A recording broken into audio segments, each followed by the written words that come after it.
अस्सलाम वालेकुम friends, welcome to Sharp TV.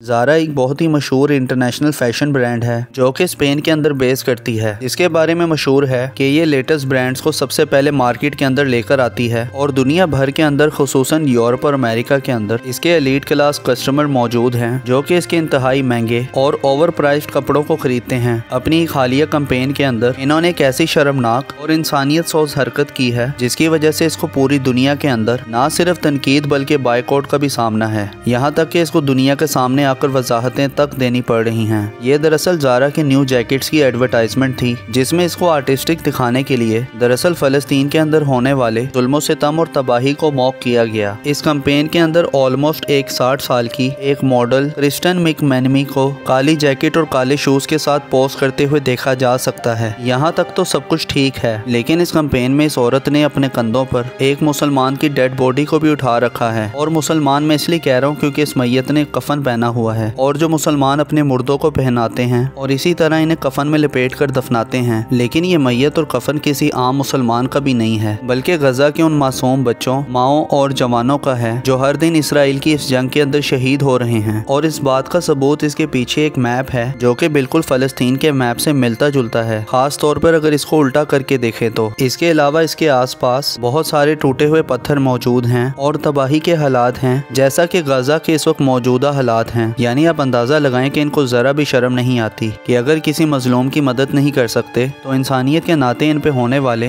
मजालिम का मजाक बनाकर इनकी तजलील तो ना करें। अब इसी चीज को देखकर सोशल मीडिया पर ज़ारा के खिलाफ एक बाइकआउट की मुहिम शुरू हुई और ये बाइकआउट देखते ही देखते हकीकत के अंदर बदल गया। सोशल मीडिया पर ये वीडियोस गर्दिश कर रही हैं जिसके अंदर अमेरिकन स्टोर के बाहर लोगों ने एहतजाज के अंदर इनके ढेर लगा दिए हैं। बिल्कुल इसी तरह से ऑस्ट्रेलिया के अंदर लोग बैनर्स और प्ले कार्ड्स के साथ एहतजाजन इनकी फ्रेंचाइज के अंदर घुसकर इनको शर्म दिला रहे हैं। यानी दुनिया भर के अंदर ये एहतजाज जोर पकड़ता जा रहा है जिसकी वजह से ज़ारा की रेपुटेशन बुरी तरह से खराब हो रही है। और एक कंपनी का रेपुटेशन ही उसके लिए सब कुछ होती है जो कि इसे लॉयल कस्टमर देती है जो कि बार बार इसके प्रोडक्ट की खरीदारी करके इसे प्रॉफिट पहुंचाते हैं। और दूसरा सोने पर सुहागा कि इस बाइकआउट से इनको माली तौर पर अच्छा खासा नुकसान हो रहा है। इसकी सेल्स मुसलसल गिर रही हैं और आने वाले टाइम के अंदर अगर इनकी यही हालत रही तो शायद इनके पास अपनी फ्रेंचाइज का रेंट देने या फिर अपने एम्प्लॉयज को सैलरी देने के पैसे तक नहीं होंगे। इसलिए मजबूर होकर ज़ारा के ऑफिशियल इंस्टाग्राम पर यह पोस्ट किया गया जिस पर ज़ारा ने ये वजाहत देने की कोशिश की कि ये सब कुछ एक मिसअंडरस्टैंडिंग का नतीजा है। हम इस मौके पर आर्ट को प्रमोट करना चाहते थे। ये कैंपेन एक दरअसल पीस ऑफ आर्ट था जिसको गलत तरीके से समझा गया। ये कैंपेन जुलाई के अंदर प्लान की गई थी और ये शूट हुआ था सितंबर के अंदर। और इसी पीस ऑफ आर्ट के अंदर हमने एक स्कल्पचर आर्टिस्ट की जगह को दिखाया था जहाँ पर कई नामुकम्मल मुजस्मे मौजूद हैं। इसको दिखाने का मकसद ये था कि जैसे ये मुजस्मे हाथ से तराशे जाते हैं बिल्कुल वैसे ही हम अपने कपड़ों को भी शुरू से आखिर तक इतने एहतियात से बनाते हैं। लेकिन कुछ गलत फहमी की वजह से कुछ कस्टमर्स को ये बात ऑफेंड कर गई जो कि हमारा मकसद बिल्कुल नहीं था। ज़ारा को इस बात का अफसोस है और हम सबकी रिस्पेक्ट और उनकी इज्जत करते हैं। अब इस माफी नामे के अंदर भी गजा के फलस्तीनियों का कोई जिक्र नहीं बल्कि कस्टमर्स का जिक्र है जो कि जाहिर है कि सिर्फ मामले को कवर करने की कोशिश है क्योंकि इनकी मार्केटिंग टीम ने काफी देर बैठकर सोचा होगा कि इस तरह की गलत फहमी को दूर करने के लिए इस चीज को जवाब के तौर पर पेश किया जाए कि इस नुकसान से बचा जा सके और इसके बाद ही ये सोच समझकर बयान दिया होगा। हालांकि मुस्लिम डेड बॉडीज और फलस्तीन का नक्शा जो कि उल्टा मौजूद है ये कोई इत्तेफाक हो ही नहीं सकता और इनकी गलत बयानी को बेनकाब करने के लिए काफी है।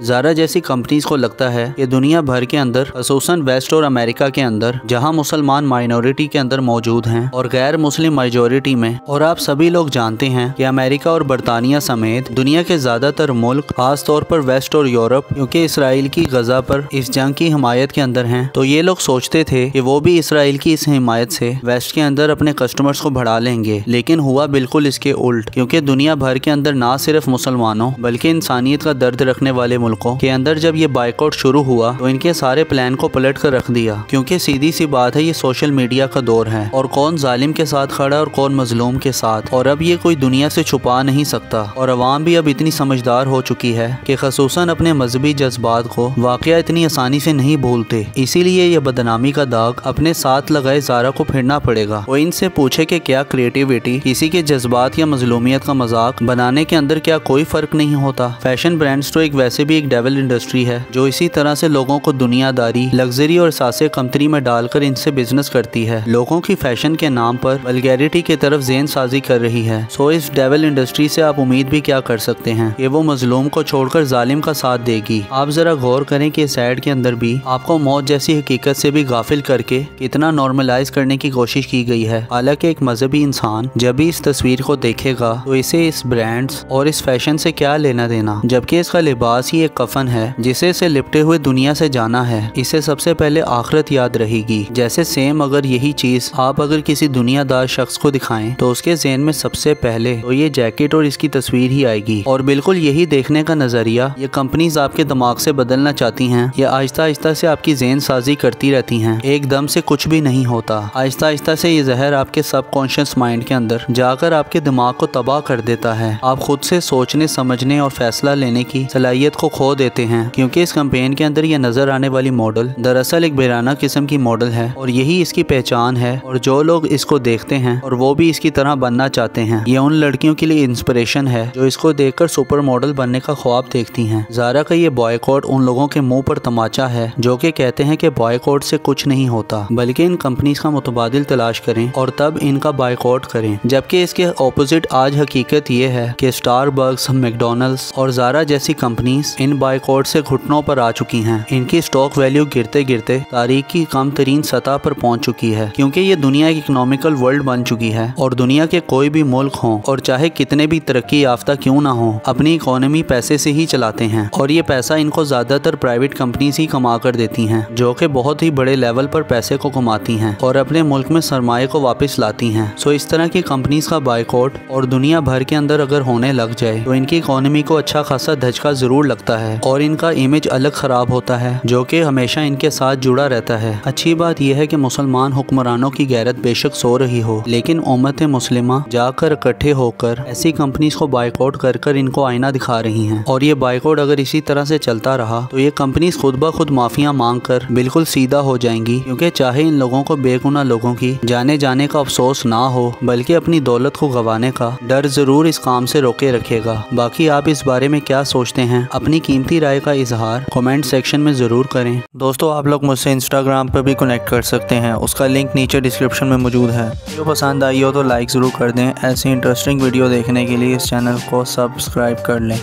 और बेल आइकन पर भी हिट कर दें ताकि वीडियोस के नोटिफिकेशंस आपको मिलते रहें। अपना बहुत ज़्यादा ख्याल रखें। अल्लाह हाफिज़।